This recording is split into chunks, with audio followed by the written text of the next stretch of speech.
Alors que Lady Diana est décédée il y a maintenant 23 ans, de nombreuses révélations ne cessent de faire surface. La dernière en date ? Robert Jobson, un biographe royal qui a été proche d'elle et qui s'est confié au Daily Mail ce lundi 8 février. Il a révélé que la querelle des deux frères, Harry et William, serait déjà terminée si la princesse était toujours vivante. Elle leur frapperait leur tête l'une contre l'autre et leur ferait régler leurs différends dans une interview télévisée, a-t-il déclaré avant d'ajouter, elle leur dirait de passer à la télévision, de s'expliquer, d'arrêter leurs histoires et leur rappellerait que les médias ne vont pas arrêter d'en parler s'ils et ne font rien pour. Il avoue également qu'il pense que les deux frères sont allés beaucoup trop loin et qu'ils devraient arranger les choses très rapidement.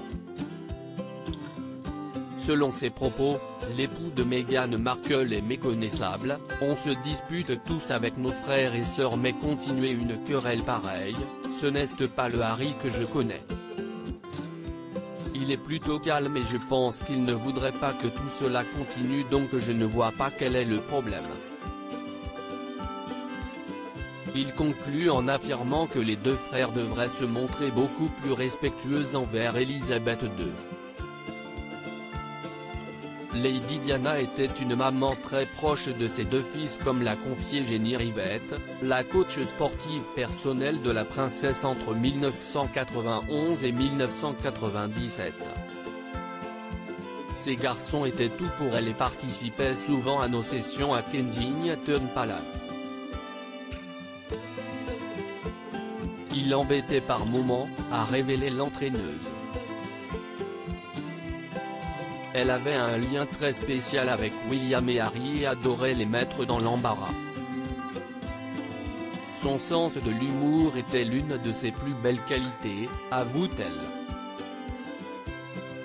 Si elle a souhaité montrer une image de Lady Di positive, elle a expliqué avoir eu une relation spéciale avec elle et a évoqué le combat contre la boulimie que la princesse menait.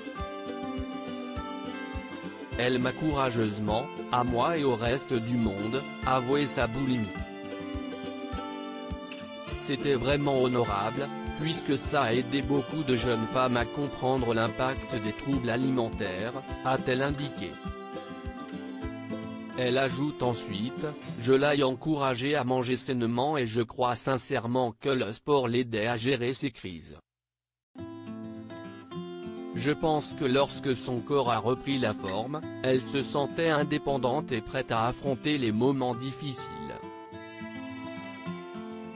Une dure période que Lady Diana avait partagée avec le monde entier. Lady Di, une princesse pas comme les autres comme toute personne normale, Lady Diana avait des hauts et des bas. Cependant, elle ne faisait pas passer ses exigences royales au premier plan. En effet, Jenny Rivette a confié n'avoir réalisé qu'à bout de 4 ans que je devais lui faire la révérence. Une anecdote que la coach s'est mémorée, elle a ri lorsque je me suis excusé et m'a dit si c'est pour ça que je t'aime, Jenny.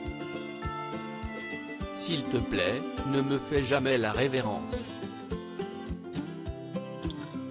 Si est donc une Lady Di loin des convenances et du protocole royal que la coach personnelle a eu la chance de connaître.